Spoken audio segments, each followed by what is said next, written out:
So now we want to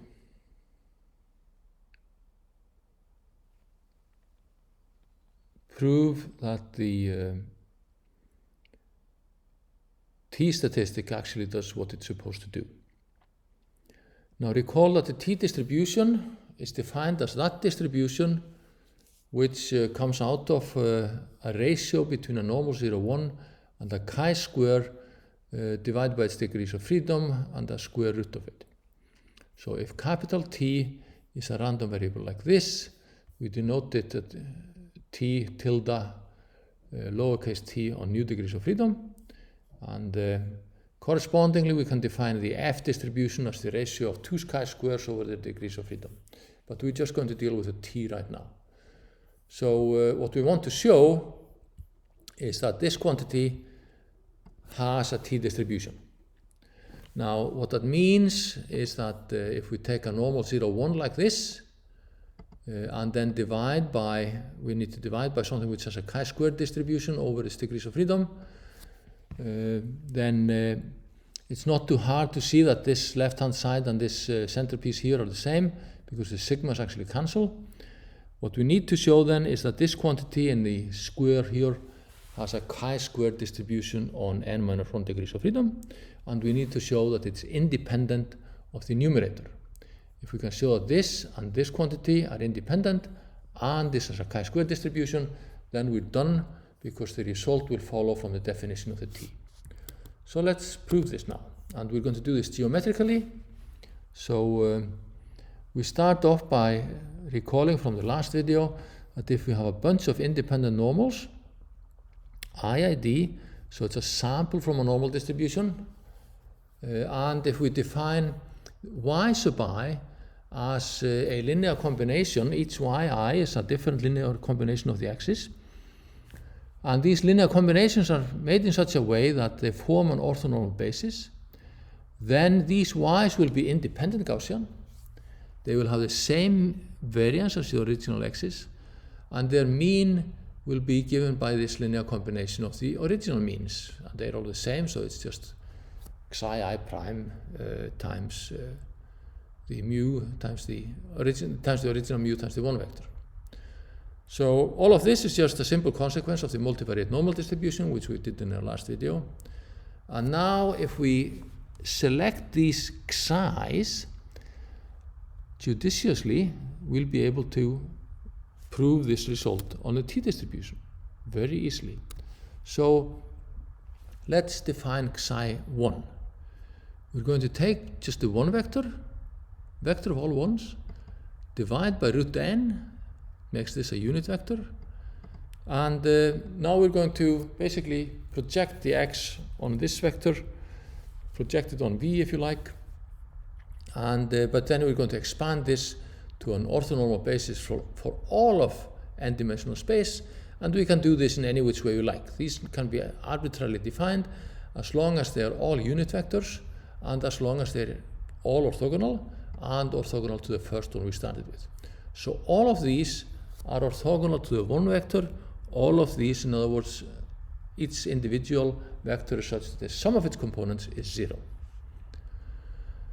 So we have an orthonormal basis. We can now write x in this orthonormal basis. We know this, and since x is random, we put a hat on the zetas, put a hat on the coordinates to indicate that these are random numbers or random variables.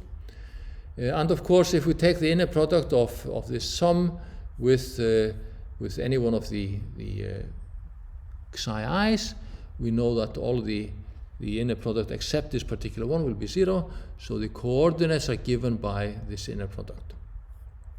Now, from this it follows that the first one which we're looking at as different from the others is the inner product of x with xi1. Xi1 is proportional to the unit vector, so this is just the sum of the x's divided by root n, or root n times x bar. It's supposed to read x bar. And then the rest of them, from 2 to n, we can see that this is simply the first coordinate subtracted from the full sum. So this is the original x, which is the full sum, minus zeta 1 xi 1. So this is equal to then the original x minus this quantity, which is just x bar times the 1 vector.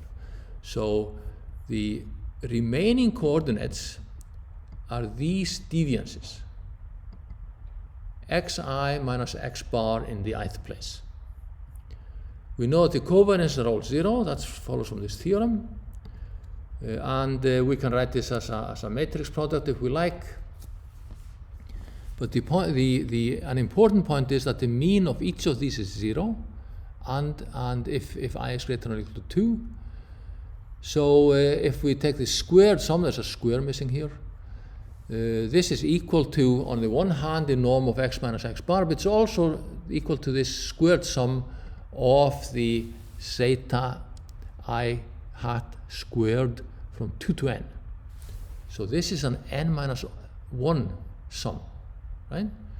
So now you note that if you divide each of these by sigma, you'll get a normal 0, 1.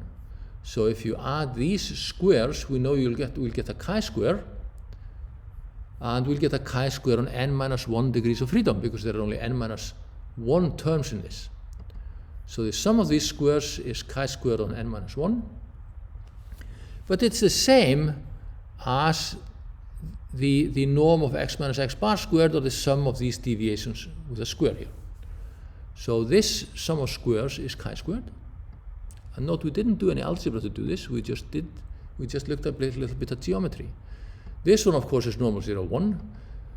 We also know that these are independent, because the first of these is a function only of zeta hat 1, zeta hat 2 to n, and this one's only a function of zeta hat 1, and those are all independent. So we have a normal 0, 1, we have a chi-square on n minus 1, these are independent, so we know that the ratio of these two quantities has a t-distribution. And this is what we wanted to show. This was the original statement that we started out with. We wanted to show that this ratio is a t on n minus 1 degrees of freedom, and we've done. We've basically proven that what we usually compute as a t is drawn from a t-distribution on n minus 1 degrees of freedom, and that concludes this video. If you want more detail, you can go to the theoretical linear models course, and you will find more detail there, but this is enough for us here. Now all we really need to do is to find the distribution, the actual distribution of the t, the formula for the density. We haven't done that yet. We know that it's the distribution of a certain ratio, but we haven't derived the formula for the density yet. So that can wait a little bit.